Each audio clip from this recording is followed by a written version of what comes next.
बार 400 पार, ऐसा लग रहा है कि पहले से ही ईवीएम सेटिंग हो चुका है। वो कहते हैं भ्रष्टाचारी बचाओ। ये देश को नफरत की आंधी में लेके गए हुए हैं। ये लोकसभा चुनाव का पहला फेज 19 अप्रैल को होना है। ऐसे में बीजेपी और इंडिया ब्लॉक अपने पूरे फॉर्म में आ चुका है। कहा जाता है कि यूपी और बिहार की कुल 120 सीटों पर जिसने जीत हासिल कर ली, उसे केंद्र में सरकार बनाने में ज्यादा दिक्कतों का सामना नहीं करना पड़ता है और बड़े ही आसानी से केंद्र में उस पार्टी या फिर उस अलायंस की सरकार बन जाती है। इस वीडियो में उत्तर प्रदेश की हम बात करने जा रहे हैं। उत्तर प्रदेश में 7 फेज़ों में चुनाव होने हैं। पहले फेज़ में उत्तर प्रदेश की जिन सीटों पर चुनाव होने हैं उसमें ज़्यादातर क्षेत्रों में मुस्लिमों की आबादी 23 से 42% के बीच है। इस वीडियो में समझने की कोशिश करते हैं कि साल 2024 में इन मुस्लिम बाहुल सीटों पर किस पार्टी का दबदबा रह सकता है। पिछले चुनावों में एनडीए की क्या स्थिति रही थी, वहीं विपक्ष की क्या स्थिति रह सकती है। साथ ही इस बार मायावती भी अकेले ही चुनाव लड़ रही हैं।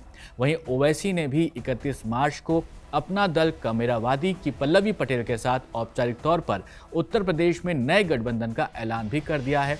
क्या इसका भी कोई असर पड़ेगा? ऐसे में समझना काफ़ी इंटरेस्टिंग होने वाला है कि पहले फेज़ में आखिर क्या होने वाला है उत्तर प्रदेश में। वीडियो में आगे बढ़ने से पहले आप हमारे चैनल को ज़रूर सब्सक्राइब कर लें। अगर फेसबुक या फिर इंस्टाग्राम पर आप हमें देख रहे हैं तो ज़रूर फॉलो कर लें। मैं हूँ आपके साथ सैयद सोबान, आप देख रहे हैं स्विच।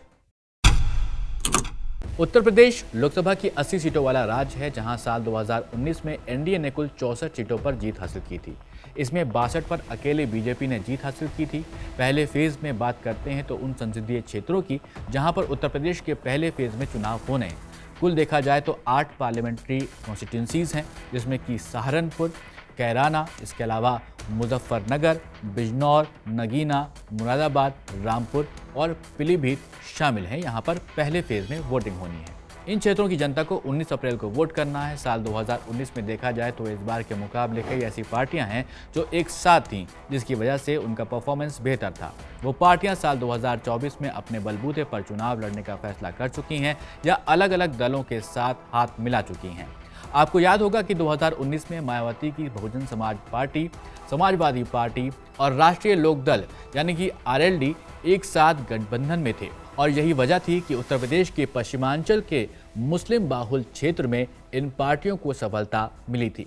लेकिन इस बार समीकरण बिल्कुल बदल चुके हैं और वो आपके सामने ही हैं। मोटे तौर पर देखा जाए तो सपा और कांग्रेस ही इंडिया ब्लॉक की मुख्य पार्टियां हैं। जयंत चौधरी की आरएलडी एनडीए के साथ चली गई है। सभी पार्टियों ने अपने दावेदार मैदान में उतार दिए हैं। आपको याद होगा कि कैसे रामपुर और मुरादाबाद में समझ ही नहीं आ रहा था कि समाजवादी पार्टी का असली उम्मीदवार कौन है।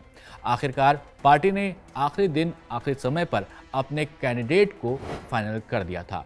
अब इससे यही समझ आता है कि तैयारियों में कहीं ना कहीं कोई ना कोई लूप होल जरूर है। उत्तर प्रदेश के पश्चिमी इलाके में बसपा अकेले ही लड़ रही है, जो पिछले लोकसभा में बिल्कुल अलग था। यहीं पर अगर बात करें आरएलडी की तो अखिलेश यादव के साथ वो वहां पर थे 2019 में, लेकिन अब बीजेपी के साथ जयंत चौधरी की कोशिश ये रहेगी कि अपनी खोई हुई जाटलैंड को वापस जीता जाए। लेकिन ये इतना आसान नहीं होने वाला है। आपको हमने वीडियो के शुरू में बताया था कि जहां पहले फेज़ में चुनाव होने हैं वो मुस्लिम बाहुल इलाके भी हैं। वैसे उत्तर प्रदेश के पश्चिमी इलाकों में मुस्लिम वोटर्स की पॉपुलेशन परसेंटेज देखें तो रामपुर में 42%, अमरोहा में 32%, सहारनपुर में 30%, बिजनौर, मुरादाबाद और नगीना में लगभग 28%, मुजफ्फरनगर में 27%, कैराना और मेरठ में 23%, संभल में लगभग 22%, बुलंदशहर, बागपत और अलीगढ़ में लगभग 19% जहां पर वोट मुस्लिमों के आते हैं। अब इससे यही समझ में आता है कि वेस्टर्न यूपी में अगर मुस्लिम मतदाता एक साथ आकर वोट करते हैं तो पार्टियां जीत सकती हैं।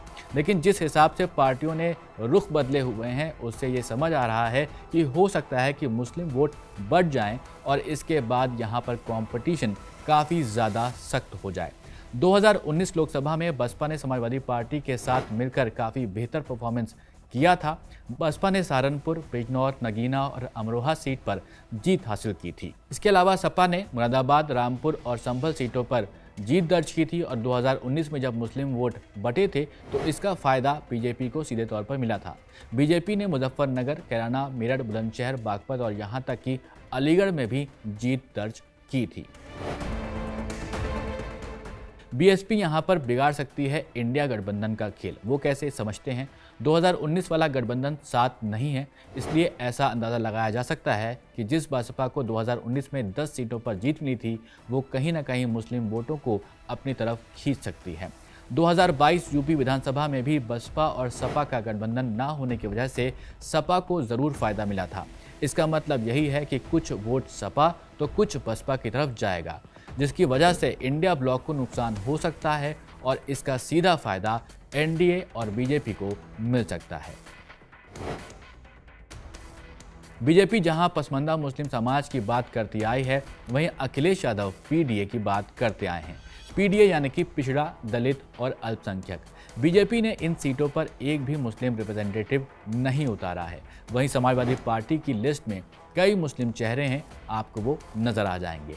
आपको वीडियो के शुरू में भी हमने बताया था कि असदुद्दीन ओवैसी ने भी पल्लवी पटेल की अपना दल कमेरावादी के साथ हाथ मिलाया है, लेकिन 24 के चुनाव में ओवैसी एक भी सीट पर अपना कैंडिडेट चुनाव में नहीं उतार रहे हैं।